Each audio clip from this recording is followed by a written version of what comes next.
Boa tarde, pessoal. Estamos juntos aqui com mais um Eu, Você e a Bíblia. Nossa semana vai avançando. Estamos aí no segundo dia da semana. Nossa live hoje vai tratar do capítulo 32 de Gênesis. Então eu estou aguardando a sua chegada por aqui. Assim que você chegar, a gente começa. Hoje eu acabei entrando um pouquinho atrasado. Estou aguardando aqui a chegada de vocês para a gente iniciar o nosso encontro. Vou dar uma ajustada aqui nesse negócio. Hoje está... Espero que a gente não tenha grandes dificuldades com... Aí, agora acho que deu certo. Ok, aqui está ventando um pouquinho. Fechando o tempo. Eu espero que a gente não tenha dificuldade com a transmissão. Então deixa eu ir saudando aqui o pessoal que já chegou por aqui. Olá, Arnaldo, boa noite. Adriano. Olá, Yoko, Ivanilda. O pessoal está chegando por aqui para o início da nossa live de hoje. Capítulo 32. Capítulo super interessante, super importante na história bíblica aqui. Olá, Arlindo, boa noite, bem-vindo. Olá, Noêmia. Ricardo Cantaque, é isso? Olá, Maristela. Olá, Ilse. Se o Saulo estiver com você aí, uma saudação para ele também. Fabiana Guzmão. Boa noite, bem-vinda.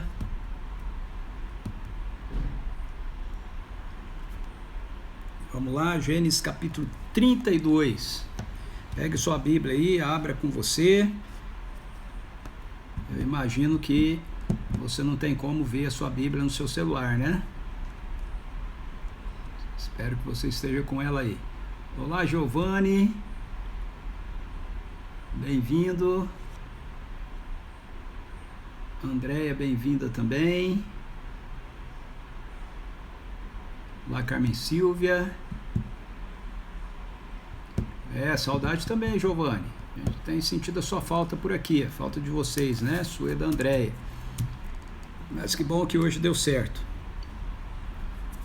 Ok, vamos orar. Pai, em nome de Jesus, eu quero te agradecer pela oportunidade de estarmos juntos aqui em mais um encontro dessa semana do Eu, Você e a Bíblia. Obrigado pela tua palavra, obrigado, Espírito Santo, porque o Senhor que inspirou e preservou as Escrituras também a revela ao nosso coração e compartilha do coração do Pai conosco. Nós te louvamos por isso, pedimos que o Senhor esteja alinhando o nosso coração ao teu coração nesse momento, que a tua palavra, Senhor Deus, venha de forma poderosa falar conosco essa tarde. Obrigado por cada pessoa que está aqui, por aqueles que ainda vão adentrar, em nome de Jesus. Amém.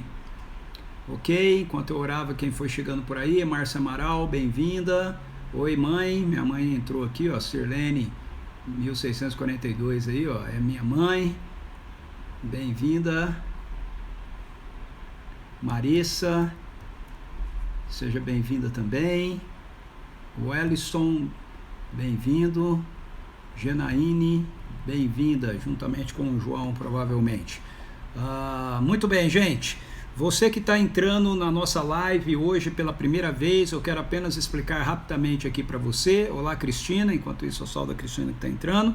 Essa é uma live de estudo bíblico, ela acontece de segunda a sexta-feira. Você é muito bem-vindo, sempre aqui conosco, acontece sempre às 18 horas. Se você quiser assistir as que já foram gravadas, você tem acesso a elas através aqui da minha conta no Instagram, entrando aí pelo meu feed de notícias, você vai ter acesso a várias delas, ok? Se você quiser as mais antigas, você vai na conta do Instagram, @cpvinhedo, e lá você vai ter outras lives mais antigas. Nós estamos estudando o livro de Gênesis, e ontem nós estivemos conversando sobre o capítulo 31, onde essencialmente o que o capítulo nos mostra é que Deus, ele caminha com Jacó, mas Jacó Jacó vale-se, né, do favor de Deus para com ele, mas Jacó não tem um relacionamento pessoal com Deus ainda, ele não conhece Deus intimamente. Ele sempre que se refere a Deus, ele se refere como Deus do seu avô, né, como Deus de Abraão, ou então o Deus do seu pai, o Deus de Isaque. E a gente vê lá no capítulo 31 que o mesmo se dava com Labão, ou seja, os dois, ambos sabiam da existência de Deus, mas eles não tinham um relacionamento com Deus, eles não conheciam a esse Deus que se relacionava com Abraão e que se relacionava com Isaac, ok? E o capítulo 32 ele é um capítulo super chave na história de Jacó, porque ele é o capítulo da conversão de Jacó, usando um termo fora do seu, anacronicamente, né? Fora do tempo, ok? Porque lá no Antigo Testamento não tem essa expressão, né? Essa ideia de conversão como a gente tem no Novo Testamento, mas na verdade o que está acontecendo aqui é justamente isso, é uma mudança, ok, na vida de Jacó. A partir do capítulo 32 nós vamos ver que Jacó, ele passa a conhecer Deus pessoalmente, ele passa a se relacionar com Deus pessoalmente. Deus deixa de ser apenas o Deus de Abraão, o Deus de Isaac, e ele passa então a ser o Deus de Jacó, e nós vamos ver isso hoje no capítulo 32 de uma forma maravilhosa, ok? Então eu falei aí o oi para Cristina, João da Almeida, bem-vindo, Angélica entrou aqui também, bem-vinda, Sônia Casais, é muito bom ter você aqui com a gente, a Norma também chegou por aqui, seja bem-vinda. O JRP Pereira, muito bem-vindo também. Crisaime, de novo aqui com a gente. A Cris sempre está com a gente, né, Cris? Muito legal, viu?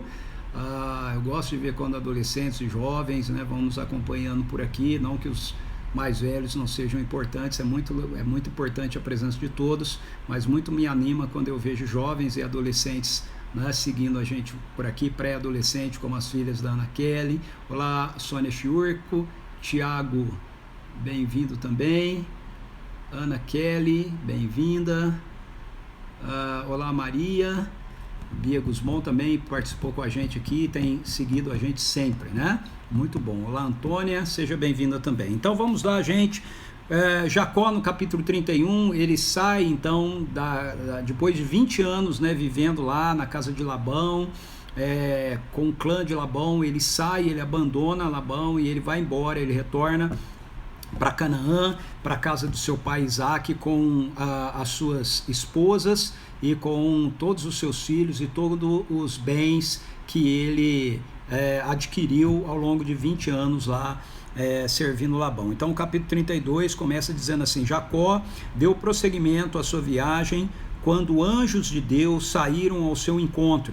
Assim que Jacó os observou, exclamou: este é o campo de Deus, e por isso deu àquele lugar o nome de Manaim, 2 exércitos. Jacó enviou mensageiros para a região de Seir, também conhecida por Edom, com o objetivo de reunir-se com Esaú.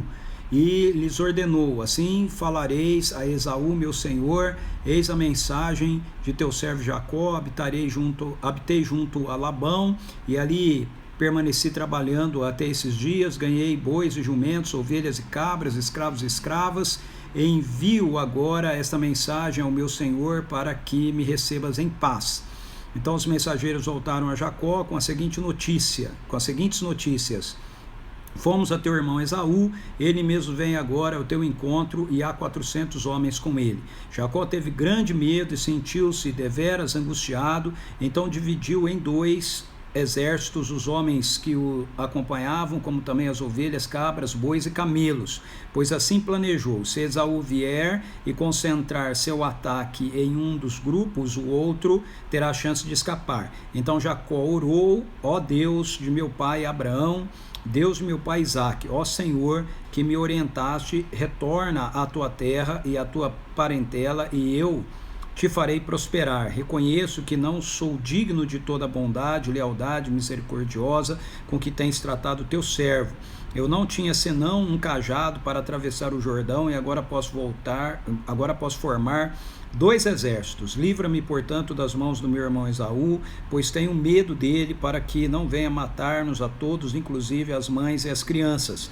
Foste tu, com efeito, que disseste: eu te cumularei de bênçãos e tornarei a tua descendência como a areia do mar, que se não pode contar de tão numerosa. Eu vou ler então primeiramente até esse ponto aqui, vamos comentar um pouquinho. Então veja, como vocês viram aí na narrativa, né, que eu acabei de ler, Jacó, então ele está fazendo essa viagem de retorno para sua terra natal, né, lá em Canaã, e ele está levando suas esposas, os seus filhos. Ele tinha as 2 esposas com as suas concubinas, ele tinha 11 filhos que haviam sido gerados das 2 esposas e das concubinas, e ele está voltando com tudo aquilo que ele adquiriu, os 20 anos que ele permaneceu lá com Labão. Ele ficou muito rico, ou seja, ele está voltando com todos os seus camelos, bois, ovelhas, né, e tudo mais que ele possuía. E aí, enquanto ele retorna, ele manda então alguns dos seus servos para levarem uma mensagem a Esaú, dizendo que o Isaac, ele estava voltando para casa. E aí os mensageiros voltaram até Jacó e disseram para ele: olha, nós encontramos seu irmão, falamos com seu irmão, e ele mesmo está vindo ao seu encontro. E com ele estão vindo 400 homens. Então imagina a situação, né? Como você se sentiria? Você sai da casa do seu pai fugido 20 anos atrás porque o seu irmão quer te matar por causa de uma desavença que houve entre eles. Agora você está depois de 20 anos voltando com a expectativa de se reconciliar com seu irmão. Você manda mensageiros para ele, e aí os mensageiros dizem que o irmão está vindo ao encontro de Jacó, mas ele está trazendo com ele 400 homens. Cara, ele está trazendo um exército com ele. Então o que passaria na sua cabeça? Certamente o mesmo que passou na cabeça de Jacó. Jacó viu aquilo como uma postura da parte de Esaú agressiva. Ele não está vindo sozinho e nem com alguns poucos homens com ele para se encontrar com Jacó. Ele está vindo com 400 homens, ou seja, um exército praticamente contra Jacó. Então Jacó, ele é tomado, obviamente, de medo, né, frente àquela situação, frente àquela circunstância. E aí, como Jacó sempre fazia, né, ele era um estrategista, né, ele estava sempre bolando, né, ideias, desenvolvendo, né, as ações dele. É assim que ele se enriquece lá com Labão, né? É assim, seguindo as orientações, né, da mãe dele, que ele toma a bênção da primogenitura de Esaú, se bem que pertencia a ele mesmo, porque o Esaú havia vendido a primogenitura para ele, e etc. Mas o que eu quero mostrar aqui é que Jacó, ele está sempre pensando em como ele pode resolver os problemas, como ele pode fazer as coisas. E aí, obviamente, ele tem uma postura assim. Então, na verdade, ele toma 2 posturas. A primeira postura de Jacó é essa mais imediata, que é natural, né, da índole dele, que é essa pessoa que pensa que ele pode, com esquemas articulados por ele mesmo, resolver as suas situações, resolver os seus problemas. Então, ele divide o seu grupo, de que está com ele, em 2 grupos, pensando que se Esaú atacasse um grupo, o outro grupo poderia escapar, né? Então na cabeça dele é assim: bom, se eu perder, eu vou perder pelo menos apenas metade, ok? Da minha família, e não toda a minha família. Então essa é a estratégia que ele elabora. Só que Jacó toma uma segunda atitude, e essa segunda atitude que Jacó toma é uma atitude super importante em relação à história da vida dele, ok? Que é esse momento que ele ora a Deus. Então o verso 8 diz que ele divide lá o grupo, e ele explica por que ele faz isso. O verso 8 diz assim: pois assim planejou, se Esaú vier e concentrar seu ataque em um dos grupos, o outro terá a chance de escapar. E em seguida ele ora. E aí eu quero chamar a sua atenção para a oração de Jacó, porque nessa oração de Jacó, o que a gente tem expresso é justamente o arrependimento na vida de Jacó, o arrependimento presente no coração de Jacó. Arrependimento é um dos fundamentos básicos para que a gente possa entrar no reino de Deus, acolher a mensagem do reino e estabelecer-nos num relacionamento adequado com o Senhor. Arrependimento tem a ver com nós reconhecermos que nós não somos merecedores da graça de Deus, que nós somos, na verdade, rebelados contra Deus, que nós temos essa postura de achar que nós devemos governar a nossa própria vida, e nós reconhecemos isso e nos posicionamos diante de Deus dizendo: estamos arrependidos de agir assim. Quando Jesus vem pregando o evangelho do reino, ele diz: arrependam-se e creiam no evangelho. A mensagem de Jesus é: eu tenho uma boa notícia para vocês, o reino de Deus está à disposição de vocês. Eu aproximei o reino de Deus de vocês, eu ofereço o reino de Deus a vocês. Como vocês vão ter acesso a esse reino? Aquilo que eu estou oferecendo a vocês, arrependendo-se e crendo. Então, a primeira postura para que a gente possa responder a Deus e a gente possa passar a ter um relacionamento pessoal com Deus, um relacionamento onde Deus deixa de ser o Deus dos nossos pais, o Deus dos nossos teólogos, o Deus da nossa denominação, o Deus da nossa igreja, o Deus do nosso pastor, e ele se torna o nosso Deus pessoal, é nos arrependermos, é nós olharmos para nós mesmos e nós dizermos: Deus, eu tenho vivido até agora tentando governar a minha própria vida, eu não sou merecedor da sua graça, mas eu preciso do Senhor. Me perdoe, eu preciso do Senhor. É isso que Jacó faz. Olha que oração maravilhosa é essa que Jacó faz.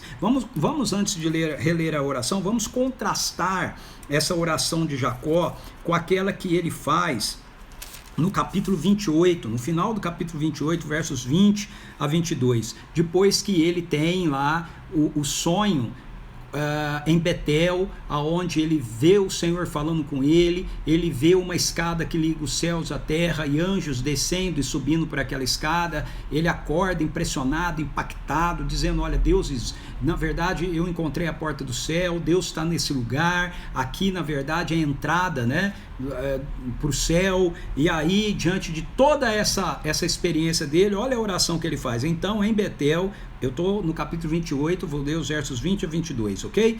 Então, em Betel, Jacó fez o seguinte voto: se Deus estiver comigo e me guardar no caminho por onde eu andar, cuidar de mim, provendo-me pão para comer e roupas para vestir, se eu voltar são e salvo para a casa de meu pai, então Yahvé será o meu Deus, e essa pedra que hoje coloquei como coluna servirá de santuário de Deus, e de tudo que me der, certamente devolverei a 10ª como oferta de louvor.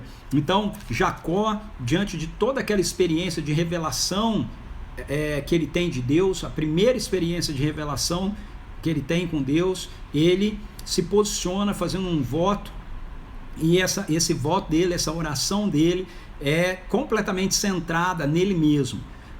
Ele se coloca mais ou menos assim: olha, Deus, se você fizer tudo por mim, eu vou te dar o direito e o privilégio de ser o meu Deus, ok? É mais ou menos essa oração dele. Agora, contraste essa oração de 20 anos atrás com a oração que ele vai fazer agora. O texto diz assim, voltei para o capítulo 32 a partir do verso 9. Então Jacó orou. Olha como a oração dele é diferente. Olha como a oração dele expressa que houve uma mudança na sua mente, no seu coração, um quebrantamento, houve arrependimento, ok? A ficha caiu. Ele diz assim: ó Deus de meu pai. De novo, eu quero insistir com isso. Perceba como ele não tem esse conhecimento pessoal de Deus, esse conhecimento íntimo de Deus. Ele continua, ele está falando com Deus, ele sabe que Deus existe, mas ele tem consciência de que ele não tem a relação com Deus que Abraão tinha, que Isaac tinha. Então ele ora sempre baseado nesse fundamento da aliança que Deus tem com seu avô e com seu pai. Então o texto diz que Jacó orou: ó Deus de meu pai Abraão, Deus de meu pai Isaac, ó Senhor. Veja, ele não diz Deus de meu pai Abraão, Deus de meu pai Isaac, meu Deus. Ele diz Deus de meu pai Abraão, Deus de meu pai Isaac, ó Senhor, que me orientaste, retorna à tua terra, à tua parentela, e eu te farei prosperar. Reconheço, o verso 10, aqui está a expressão de arrependimento presente na vida de Jacó. Reconheço que não sou digno de toda bondade e lealdade misericordiosa com que tens tratado teu servo. Eu não tinha senão um cajado para atravessar o Jordão, e agora posso formar 2 exércitos. Uau! Uou! Finalmente a ficha caiu na vida de Jacó. Jacó finalmente olha para si e diz assim: eu não sou digno, eu não sou merecedor. Deus, se eu fui favorecido, se eu fui abençoado, é por causa da sua infinita bondade, é por causa da sua infinita misericórdia, é por causa da sua infinita lealdade para comigo. O Senhor não precisava fazer, eu não tenho nenhuma razão para te dar, para que o Senhor fizesse. Veja como essa oração é diferente, essa postura do coração dele é diferente daquela que ele faz 20 anos atrás lá em Betel. E aí ele continua dizendo: livra-me, portanto, das mãos do meu irmão Esaú, pois tenho medo dele, para que não venha matar-nos a todos, inclusive as mães e as crianças. Fosse tu com efeito que disseste. Agora ele se vale da promessa: eu te cumularei de bênçãos e tornarei a tua descendência como a areia do mar, que se não pode contar de tão numerosa. Essa é a bênção que Isaac dá para ele, é a transferência da bênção que estava sobre Abraão, que passou para Isaac, e que agora foi passado por Isaac para Jacó. Assim depois para Jacó, né? Então essa é a oração. Então veja, essa primeira etapa do texto aqui mostra para a gente então que depois de 20 anos com Jacó vivendo tudo que ele viveu, né, experimentando toda a realidade da história dele ali, e Deus enfronhado no meio de tudo aquilo, mesmo Jacó muitas e muitas vezes não vendo, não percebendo, chegou um momento em que a mente de Jacó, o coração de Jacó conseguem discernir e conseguem compreender que se ele está sendo favorecido, se ele está sendo abençoado, não é porque ele merecesse, é por causa da bondade, da lealdade e da misericórdia de Deus. Isso é arrependimento. Isso é arrependimento. Arrependimento não é chorar, ok? Muitas vezes a gente comete um erro e a gente é tomado de remorso e a gente chora, mas a gente não se arrependeu, não mudou a nossa mente e o nosso coração em relação a como nós entendemos Deus, como nós vemos Deus, como nós compreendemos a ação e o favor de Deus para conosco. Jacó finalmente se arrepende. E aí é importante você entender que o arrependimento, ele é só uma das posturas, uma das atitudes que nós precisamos tomar para desfrutarmos das realidades do reino, ok? O arrependimento não é tudo o que precisa acontecer, mas ele é a primeira coisa que precisa acontecer, e isso acontece na vida de Jacó, e já vai acontecer outras coisas na vida dele. Mas veja, de início a única coisa que acontece é arrependimento. Ele entende que ele faz algo que ele fez, mas ele entende que ele não pode chegar diante de Deus com uma postura arrogante de coração, determinando para Deus como o jogo deveria ser. Foi assim que Caim chegou diante de Deus, Caim foi rejeitado. É assim que Jacó apresenta-se pela primeira vez diante de Deus, e aí agora ele reconhece que se porventura ele foi abençoado, é por causa da bondade de Deus, da lealdade de Deus e da misericórdia de Deus, não é porque ele de fato tivesse pressionado Deus ou pudesse manipular Deus para que Deus fizesse alguma coisa por ele. Ele reconhece isso, ele reconhece que ele não é merecedor, ele é pecador, embora a palavra não apareça aqui, mas é isso que ele está reconhecendo, que ele é pecador, ele não é merecedor. Não há nenhum motivo que justifique Deus ser favorável para com ele, a não ser a bondade de Deus, a misericórdia de Deus e a lealdade de Deus. O arrependimento, ele se dá na nossa vida somente quando a gente chega nesse ponto, nessa perspectiva. Você já chegou nele? De entender que se você é favorecido por Deus, não é porque você é uma pessoa religiosa, não é porque você é uma pessoa boa, não é porque você faz coisas boas, não é porque você tem gente muito pior do que você, não é por esses motivos, é única e exclusivamente pela bondade, pela lealdade e pela misericórdia de Deus que ele se relaciona conosco. que ele nos alcança, que ele nos perdoa, que ele nos abençoa, apesar de nós. Então Jacó finalmente reconhece isso. Mas o processo só está começando na vida de Jacó. Então ele reconhece isso, ele pede para Deus a proteção sobre a vida dele, mas ele ainda tem a postura de achar que ele precisa fazer alguma coisa para ajudar Deus. Ok? E veja, muitas e muitas vezes nós também agimos assim, muitas e muitas vezes nós oramos, nós nos arrependemos, nós reconhecemos que nós precisamos da bondade, da lealdade, da misericórdia de Deus, é o poder dele, é o favor dele para conosco, mas aí a gente diz assim, mas eu preciso fazer a minha parte. Não é? É isso que Jacó está fazendo aqui, olha só, assim depois de passar, verso 13, assim depois de passar ali mesmo à noite, separou entre seus rebanhos um presente para oferecer ao seu irmão Esaú. Então, ele pede a proteção de Deus, mas aí ele vai agir, ok? Elaborando, mais uma vez, sendo Jacó, elaborando uma estratégia para tentar dirimir a raiva que Esaú tinha dele. Então, o que ele resolve é dar uma série de presentes para Esaú. Então, olha só como ele age. Um presente de 200 cabras e 20 bodes. Olha como o cara ficou rico, hein? Olha como ele tinha as coisas. Ele está dando um presente.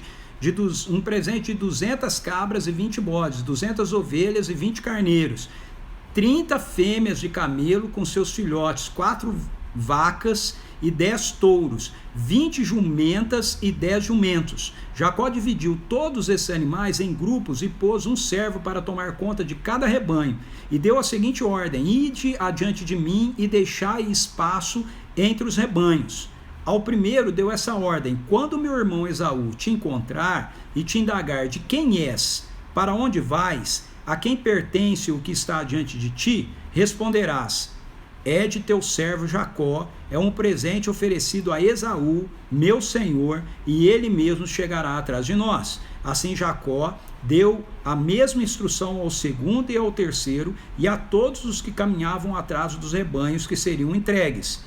Eis, disse ele, como falareis a Esaú quando o encontrardes, e declarareis: teu servo Jacó, ele mesmo, chegará atrás de nós. Em verdade, dizia Jacó para si mesmo. Então veja por que ele vai presentear Esaú. Em verdade, dizia Jacó a si mesmo: eu aplacarei a ira de Esaú com o presente que me antecede. Em seguida, me apresentarei a ele e talvez me conceda a graça da paz. O presente seguiu adiante e Jacó repousou um pouco naquela noite no acampamento.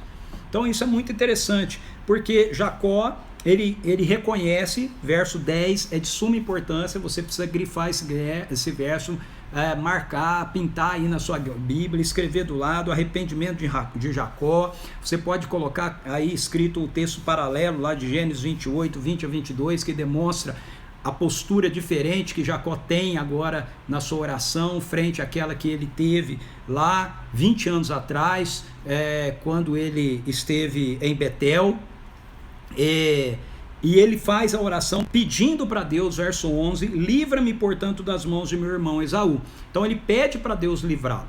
Mas veja que a postura do coração de Jacó ainda é uma postura, embora ele tivesse arrependido, entendido que se ele era favorecido por Deus, era por causa da bondade, da lealdade, da misericórdia do Senhor, não porque ele tivesse o direito de qualquer coisa. Embora ele já tivesse compreendido isso, ou seja, arrependimento, ele ainda não tinha o segundo elemento que Jesus nos apresenta na mensagem do Evangelho do Reino, para você ter acesso ao reino, que é a fé.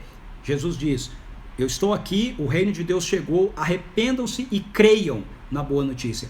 Jacó tem o arrependimento, mas Jacó ainda não tem a fé.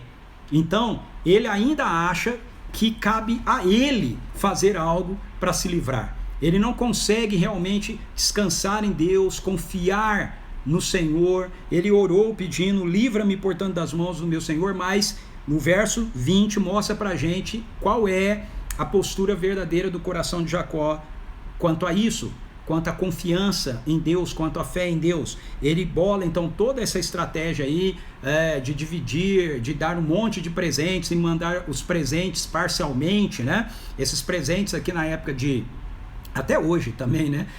Seriam presentes caríssimos, ok? A quantidade de ovelhas, de bodes, de cabras, né? De ovelhas e carneiros, desculpa, de cabras e bodes, de touros, camelos que ele presenteia, é muito dinheiro, ok?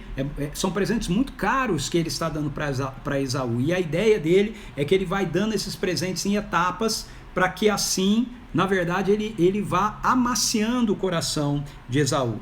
O texto deixa claro no verso 20 que essa é a postura do coração de Jacó, que Jacó, embora ele tenha pedido para Deus protegê-lo, livrá-lo, né, das mãos de Esaú, ele não confia no Senhor, ele acha que ele é que tem que fazer alguma coisa, ou ele confia assim, Deus me livra, mas eu tenho que fazer alguma coisa para Deus me livrar.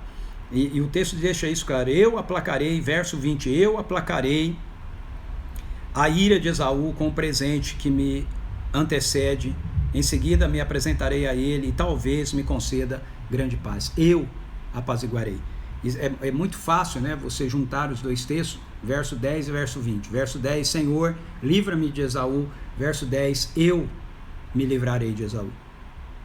Ok? E antes da gente criticar demais aqui Jacó, quantas vezes a gente não faz isso? Quantas vezes essa não é a nossa postura? A gente já experimentou a realidade do arrependimento, a gente já confessou que Jesus é Senhor e Salvador da nossa vida, a gente já reconheceu que não é o nosso esforço, não é a nossa religiosidade que faz com que a gente seja merecedor da bênção de Deus. Verso 10, Jacó conseguiu entender isso, e talvez a gente já tenha entendido isso, mas a gente ainda não conseguiu entender que a nossa vida aqui precisa ser uma vida de total confiança, total dependência de Deus. É muito bonito, né, esse argumento que muitas vezes a gente usa, mas Deus ajuda quem cedo madruga, mas a gente precisa ser sábio, a gente precisa ser prudente, a gente precisa ter as nossas estratégias. Ok, veja, isso é muito complicado de se falar, ok? Porque todo esse argumento é o argumento que compõe a cosmovisão de vida que nós fomos construindo dentro da nossa sociedade ocidental. O fato é que todos esses argumentos que a gente usa não são os argumentos que Jesus nos ensina sobre o reino. O que Jesus nos ensina sobre o reino é buscar em primeiro lugar o reino de Deus e a sua justiça, e todas essas demais coisas vos serão acrescentadas. Aí a gente pega textos, incluindo pastores, a gente pega textos de Jesus, de ensinos de Jesus, fora do contexto, e a gente ensina coisas que Jesus não está ensinando. Por exemplo, eu vejo muitas vezes os pastores ensinando, líderes ensinando, e meu irmão, se você está me ouvindo aqui e você é pastor, eu não estou te criticando, ok? Não se sinta ofendido, eu estou falando isso com muito carinho, com muito amor, ok? Mas eu preciso falar, é uma realidade nas Escrituras. A gente pega textos das Escrituras para a gente argumentar e construir fundamentos que na verdade não são as bases do ensino de Jesus. Nós pegamos as palavras de Jesus e nós colocamos elas sobre fundamentos e bases da nossa sociedade. Então nós pegamos um texto como aquele de Lucas, capítulo 14, quando Jesus fala assim: pois qual é o homem que, quando você for construir uma torre, você precisa calcular o preço, pois qual é o homem que, tendo lançado os alicerces, não termina a torre e tal, vai ser criticado, etc. Se um exército sair contra o outro, um rei sair contra o outro com uma quantidade menor, sabe esse texto? Eu já ouvi tantas vezes as pessoas usando esse texto para falar sobre a gente ter que ter prudência, sabedoria nas coisas que a gente vai fazer, porque Jesus disse que se a gente começa a construir uma torre e não termina de construir, veja, Jesus disse isso, mas Jesus diz isso dentro de um contexto de discipulado. Ele não está falando sobre a nossa vida de forma geral nisso, ele está falando ali sobre o discipulado. O texto começa e o texto termina assim, ele começa o texto dizendo assim: se qualquer um quiser vir após mim, negue-se a si mesmo, tome a sua cruz dia a dia e siga-me. Pois qual é o homem que, ou seja, o que Jesus está dizendo é o seguinte: se você não estiver a fim de entrar num projeto de vida com ele, que realmente vai te levar até o fim, então nem comece. É isso que ele está dizendo. Ele está falando sobre discipulado. Ele não está falando sobre a gente ter medo de investir a nossa vida na realidade do reino de Deus. Não é disso que ele está falando. Ele não está falando sobre prudência, sobre você guardar dinheiro na poupança porque você não sabe como é que vai ser o dia de amanhã. Me desculpa, mas não é disso que ele está falando. Nós podemos pegar e podemos querer aplicar um negócio assim, mas está totalmente fora do contexto. Jesus está falando a respeito das realidades do reino de Deus, e quanto ao reino de Deus, o que ele diz é buscar em primeiro lugar o reino de Deus e a sua justiça, e todas as demais coisas vos serão acrescentadas.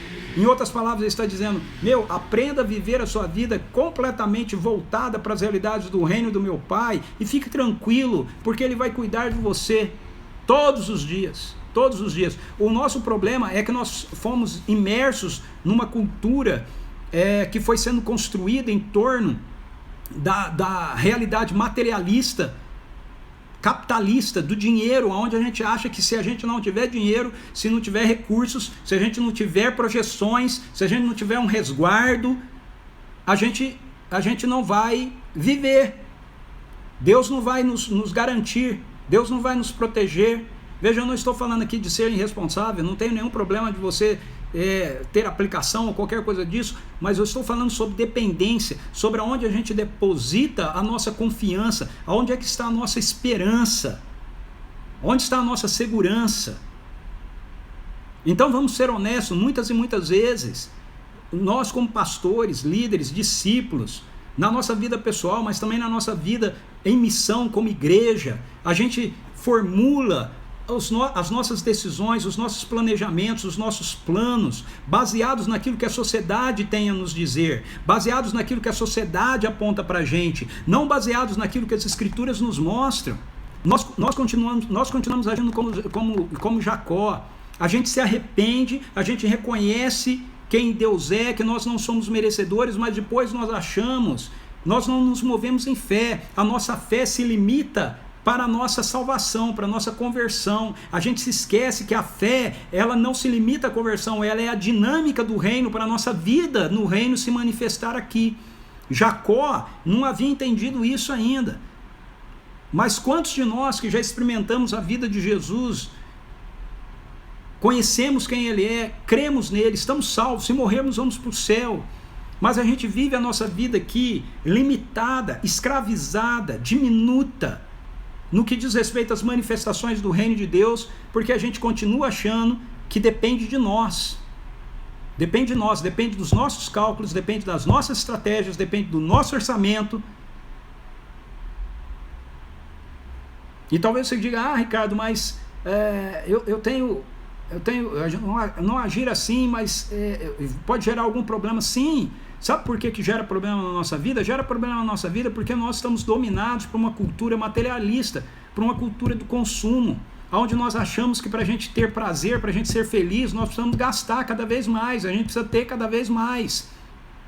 Ao invés de a gente experimentar a realidade do reino de Deus como a pérola de maior valor para a nossa vida, como tesouro escondido. De novo, eu não estou dizendo que a gente não possa ter alegria e prazer, ao contrário, eu ando com Deus há mais de 30 anos, e muitas vezes Deus tem mostrado isso para mim, Ele tem a alegria de me abençoar e de ver eu ter prazer em coisas cotidianas, em ir num restaurante com a minha família, ok? Isso não é pecado, mas quando a nossa vida começa a ser dirigida em torno dessas realidades, quando nós começamos a achar que se não tiver a nossa mão, se não tiver a nossa estratégia, se não tiver a prudência humana, então nós vamos estar correndo riscos, nós ainda não entendemos que é Deus quem está operando, é Deus quem está trabalhando em nosso favor, nós ainda estamos com a mente de Jacó, nós estamos dizendo, Deus nos favoreça, Deus nos abençoe, Deus nos guarde, Deus nos livre, Deus nos proteja, Deus faça isso, Deus faça aquilo, mas depois a gente está dizendo conosco mesmo, eu preciso agir assim,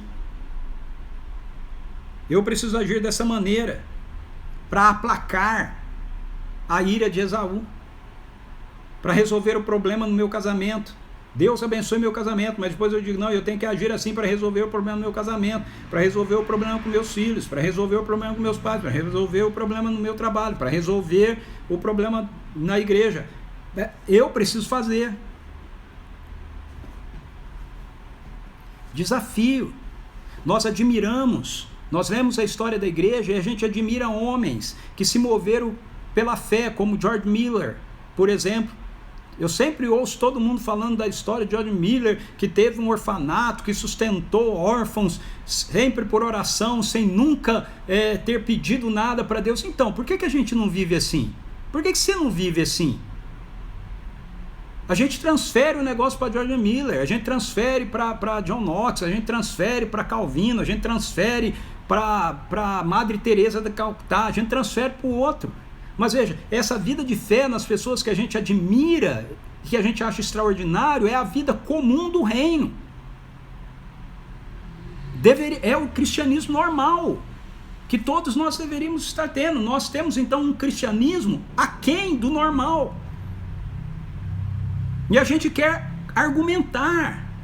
Me desculpa, queridos, mas isso está completamente fora do padrão. Isso não tem a ver com a cultura do reino de Deus.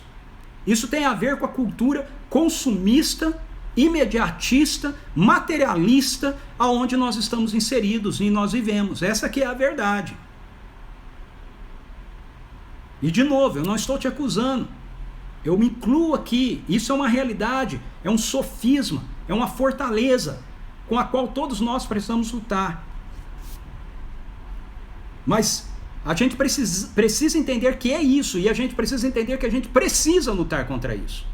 Eu, como discípulo de Jesus, em primeiro lugar, e como pastor, uma pessoa a quem Deus tem dado o privilégio de ministrar a palavra, de ensinar a palavra, eu não posso ceder à tentação de querer apresentar um argumento que faça com que as pessoas se sintam confortáveis diante daquilo que eu estou falando, porque sendo que isso está contrário àquilo que as Escrituras nos apresentam, porque aquilo que eu estou falando as deixam na sua zona de conforto, no seu sossego. Não, como certa vez eu ouvi de um grande mestre da Bíblia, um irmão querido, Dr. Russell Shedd, que a graça e a inquietação de Jesus Cristo esteja com você.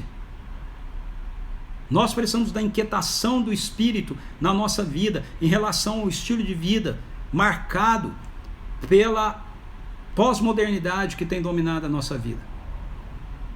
Esse estilo de vida individualista que nós temos vivido. Esse estilo de vida que faz com que hedonista, faz com que a gente ache que a busca pelo prazer, por aquilo que nos traz satisfação, é a coisa mais importante da vida. A nossa satisfação vem do nosso relacionamento com Deus. E é isso que faz com que muitas e muitas vezes a gente ore e diga Deus nos abençoe, mas depois a gente age entendendo que nós é que temos que fazer com que as coisas funcionem, com que as coisas aconteçam. Jacó. Mas aí eu tenho que seguir adiante e ir para a última parte do texto, que essa última parte é a parte que mostra que Jacó vai encontrar então o caminho da fé. Veja, ele já encontrou o caminho do arrependimento, verso 10. Agora ele vai encontrar o caminho da fé. O caminho do arrependimento é quando eu me deparo diante da realidade, da minha consciência, do meu coração, de que eu não sou a cereja do bolo. Eu não sou a pessoa mais importante. Se eu tenho sido favorecido, agraciado, é por causa de Deus, é por causa de quem Ele é por causa da bondade dEle, da misericórdia dEle, da lealdade dEle. Mas eu preciso ir além do arrependimento. Eu preciso ir para a fé. E a fé, ela é gerada na nossa vida quando nós temos um encontro face a face com Deus. Veja que Jacó, ele tem uma experiência em Betel. Ele diz, aqui é a porta do céu, aqui é a casa de Deus. Depois, quando ele sai de viagem, o texto no capítulo 32 diz que Jacó deu prosseguimento à sua viagem quando anjos de Deus saíram ao seu encontro. Assim que Jacó os observou, exclamou, este é o campo de Deus. Então, Jacó, ele identifica um lugar como a casa de Deus, agora ele identifica aquela região que ele está como o campo de Deus, porque ele vê anjos. Ele tem uma visão de anjos que estão andando com ele. E agora, um desses anjos vai se aproximar de Jacó. Mas vamos ler os versos 22 a 32. Naquela mesma noite, Jacó se levantou e atravessou o rio Jaboque, levando consigo suas 2 mulheres, suas 2 concubinas e os seus 11 filhos. Assim que as pessoas passaram, Jacó fez também atravessar o rio tudo que lhe pertencia. Entretanto, ficou para trás sozinho. Então chegou um homem que se pôs a lutar com ele até o raiar da alvorada. Então Jacó fica sozinho do lado de lá do Jaboque. Ele fez todo mundo atravessar o rio Jaboque. Ele fica do lado de lá do Jaboque. E aí um homem vem ao encontro dele e começa a lutar com ele. Quando o homem percebeu que não seria possível dominá-lo, tocou a articulação da coxa de Jacó, de forma que lhe deslocou a coxa enquanto lutavam. Então ele declarou: deixa-me ir, pois já rompeu o dia. Contudo Jacó lhe rogou: eu não te deixarei partir, a não ser que me abençoes. Ao que o homem lhe inquiriu: qual é o teu nome? Jacó respondeu ele. Então o homem orientou: não te chamarás mais Jacó, mas sim Israel, porquanto como príncipe lutaste com Deus e com os seres humanos e prevalecestes. Suplicou Jacó prontamente: dize-me, rogo-te, revela-me como te chamas. Replicou o homem: por que me perguntas pelo meu nome? E ali mesmo o abençoou. Então denominou Jacó aquele lugar Peniel, face de Deus, porquanto afirmou: vi a Deus face a face, e contudo minha vida foi poupada. Ao romper da aurora, Jacó atravessou Peniel, mancando por causa do golpe que havia levado na coxa. Por esse motivo, os descendentes de Israel até hoje não comem o músculo ligado à junta do quadril dos animais, porquanto ele feriu a Jacó na articulação da coxa, no nervo ciático. Uau! O que está acontecendo aqui? Veja, Jacó se arrepende, ele tem arrependimento lá no versículo 10, mas ele continua ainda achando que as coisas dependem dele, até que no Jaboque ele tem um encontro com o Senhor. Os anjos estavam andando com Jacó. Jacó vê aquilo lá no começo do texto. E agora um daqueles anjos se aproxima, e esse anjo que se aproxima é o anjo do Senhor, que é, de acordo com a interpretação da maioria dos teólogos do Antigo Testamento, uma manifestação visível de Jesus antes dele ter se feito um ser humano. É o verbo, a palavra eterna tomando uma forma humana. Os anjos têm esse poder de se materializarem. Eles são seres espirituais, mas eles podem se materializar apresentando-se como seres humanos. E a Bíblia mostra pra gente, antes da encarnação de Jesus, antes de Jesus ter um corpo humano, que ele, como a palavra, fazia isso também muitas e muitas vezes. E ele era denominado então, visto então como o anjo do Senhor. O que você precisa entender é que quando a gente fala a palavra anjo, geralmente a gente atrela a um ser, né? Aos anjos como seres espirituais, mas a palavra anjo significa também mensageiro, enviado. Então dizer que é o anjo do Senhor significa dizer que aquele é o anjo do Senhor, significa dizer que aquele é o enviado, é o mensageiro do Senhor. E é isso que Jesus é. Ele é a palavra, ele é o mensageiro, ele é a palavra de Deus. Na Trindade, quando Deus articula, quando Deus fala, quem carrega essa mensagem é a segunda pessoa da Trindade, é a palavra, é Jesus, que vai se tornar em Jesus. Então aqui Jacó tem a luta com esse homem e ele vê, ele reconhece então que esse homem é Deus, é o próprio Deus. Mas antes de eu falar um pouco mais disso, vamos ver o que acontece nessa luta. Jacó segura esse homem porque certamente ele reconhece que ele é um mensageiro de Deus. Por quê? Porque o texto diz pra gente que ele não quer deixar aquele homem ir sem que ele o abençoe. Então veja, Jacó está pedindo a bênção de Deus sobre ele. Para ele fazer isso, significa que ele reconhecia que aquele homem que estava ali, ele era um mensageiro de Deus. Talvez, num primeiro momento, pensasse que fosse um profeta de Deus, alguém, mas ele reconhece que aquela pessoa era alguém que carregava com ele a autoridade de Deus. Ele representava Deus. Jacó reconhece isso. E Jacó quer que aquele homem o abençoe de toda maneira. E aí, aquele homem que nós sabemos que é o anjo do Senhor, diz para ele assim: como você se chama? E aí aqui nós temos a conversão de Jacó. Se no verso 10 nós temos o arrependimento. No verso 28, no verso 27 e 28, a gente tem a conversão de Jacó.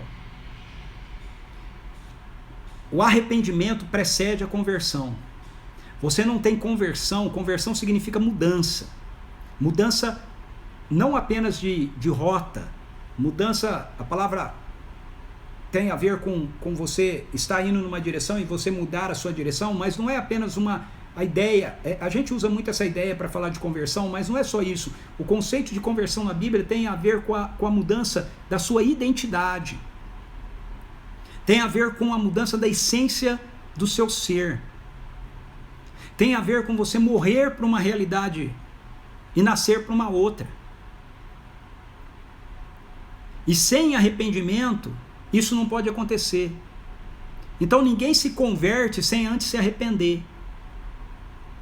Por isso Jacó primeiro se arrependeu. E agora Jacó é convertido. Por que eu digo que Jacó é convertido? Porque o anjo pergunta para ele assim, o homem pergunta para ele assim, qual é o teu nome? E agora preste atenção em algo que é muito importante você ver na história de Jacó. Talvez você não tenha percebido isso, ok? Ao longo de toda a história, se você esteve acompanhando aqui comigo, as lives, ou se você já leu, talvez você nunca tenha notado isso. Mas essa é a primeira vez que você ouve sair dos lábios de Jacó o nome dele. Jacó.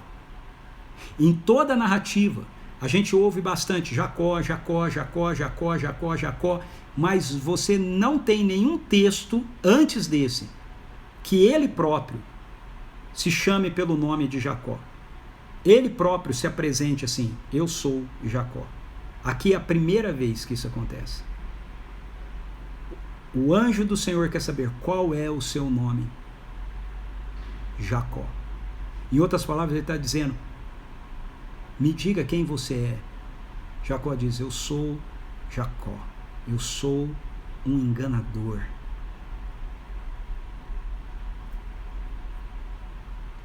E isso é conversão. Isso é conversão. A conversão tem a ver com a mudança da nossa identidade. Quando eu admito, eu sou um pecador. Arrependimento. Eu sou um pecador. Então, Jesus diz para mim, a partir de agora você é um santo. Eu sou um enganador. Eu sou um mentiroso. Eu sou um covarde. Eu sou, e você pode completar com o que você quiser relacionado a você.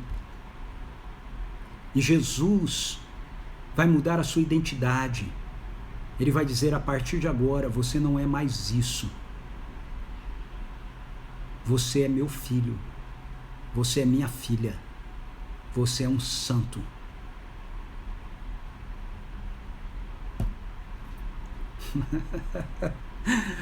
Uau!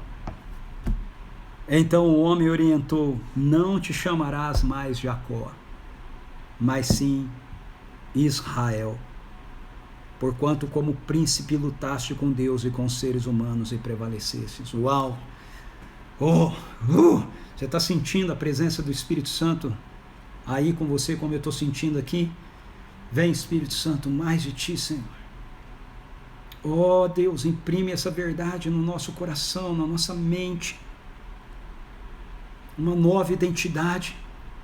Não somos mais pecadores. O conceito de que somos pecadores é um conceito que temos que carregar até que ele nos leve até a cruz do teu filho. Reconhecer isso lá diante da cruz. Somos pecadores que fomos salvos pela graça, e uma vez salvos pela graça, a nossa identidade foi transformada. Agora nós somos filhos e filhas santos do Senhor.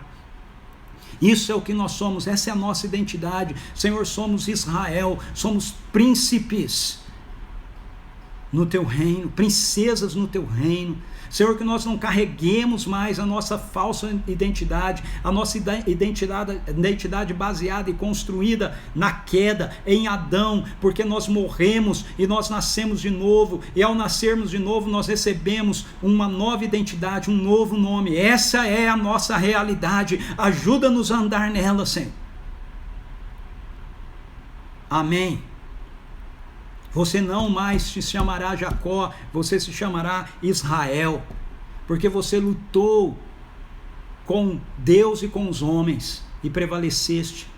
Ou seja, isso é lindo. Jesus está reconhecendo, o anjo do Senhor está reconhecendo aqui, que em toda a história de Jacó, em toda aquela vida confusa e bagunçada de Jacó, Deus olhou para aquilo e ele encontrou coisas boas, ele olhou com bons olhos para Jacó. Ele o viu como um lutador, como um guerreiro. Isso não significa que Jacó não tivesse mentido, não tivesse errado, mas significa que o olhar de Deus para Jacó o via e o identificava de uma maneira completamente diferente daquela que a história apontava para Jacó. E o mesmo é para mim, o mesmo é para você. E aí, a partir desse momento, a partir do momento que Jacó se arrepende e que Jacó é convertido, ele passa então agora a começar a ter uma caminhada de fé. Porque a fé vem de um encontro aonde nós passamos a perceber que estivemos face a face com Deus. Não com uma ideia sobre Deus, mas com a presença de Deus, o poder do próprio Deus, a presença do próprio Deus. O mesmo Deus que veio e esteve presente e confrontou Jacó e o abençoou e o transformou e mudou o seu nome, é o Deus que se encontra com cada um de nós a partir da presença e da pessoa do Espírito Santo, nos levando a ser novo, mudando então o nosso nome, mudando a nossa identidade. Jacó diz algo aqui que ele ainda também não havia compreendido direito. Ele diz, então denominou Jacó aquele verso 30, Peniel, face de Deus, porquanto afirmou, vi Deus face a face, contudo minha vida foi poupada. Veja, vi Deus face a face, contudo a minha vida foi poupada. Não foi poupada, a vida de Jacó morreu ali no Jaboque, e um novo Jacó nasceu, ou melhor, a vida de Jacó morreu naquele lugar, e Israel nasceu. A vida de Jacó não foi poupada. Uma nova vida lhe foi dada, a antiga vida foi sacrificada, e uma nova vida foi gerada naquele lugar que ele chama de Peniel. E a marca disso, na vida de Jacó, é que ele teve articulação, estava no seu corpo, ele teve articulação da sua perna machucada.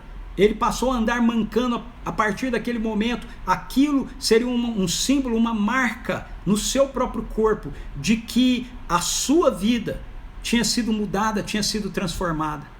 A marca que nós carregamos nisso na nossa vida vem pelo batismo do Espírito Santo em nós, trazendo uma transformação, uma mudança, uma marca na nossa mente, no nosso coração, no nosso caráter. De que nós estamos carregando agora uma nova vida. E nosso apóstolo Paulo diz que o Espírito Santo é a marca, é o selo de Deus na nossa vida. Nos lembrando que nós agora não somos mais descendentes de Adão, nós somos descendentes de Jesus Cristo. Nós não carregamos mais a marca do pecado, nós carregamos a marca da santidade de Jesus. Agora, isso não significa que a nossa vida não vai mais ter conflitos, ou não vai mais lidar com a própria realidade do pecado. Você vai ver que Jacó, ele vai a partir de agora ainda aprender cada vez mais a andar em fé com Deus. E é isso. A vida de discipulado é isso. É depois que nós nos arrependemos, depois que nós nascemos de novo, depois que o nosso nome foi mudado, depois que a nossa identidade foi refeita em Cristo Jesus, nós vamos aprender agora a viver aqui, a partir da vida de Jesus que nos foi dada, pensando como Ele, falando como Ele, fazendo aquilo que Ele faz. Todos nós, se nascemos de novo, passamos por um jaboque. É isso aí, Deus abençoe sua vida. Meu tempo acabou. Infelizmente não vai dar tempo nem de eu saudar o pessoal aqui que entrou depois. Vou passar aqui realmente, mas eu não sei se vou conseguir cumprimentar todo mundo. Mas eu vou tentar. Acho que a última pessoa foi a Antônia, né? Então quero dar um oi aí pro Toninho, pra Cristina, já tinha falado também. Rios, Ian, Eliane, Janaína, Guilherme, Suzy, Luciana, Digo, Carlos Wesley, Aurélio, obrigado, Ricardo, Freitas, lembrando depois, família, muito bem, vamos você com a gente também. Ok, eu não sei se eu consegui cumprimentar todo mundo, se eu não conseguir, não fique triste, beijo no seu coração, live tá acabando, se você entrou depois, assim que eu sair daqui, ela está disponível, assista gratuitamente, beleza? Tô esperando você amanhã, 18 horas aqui, fui, senão vai cair, beijo no teu coração.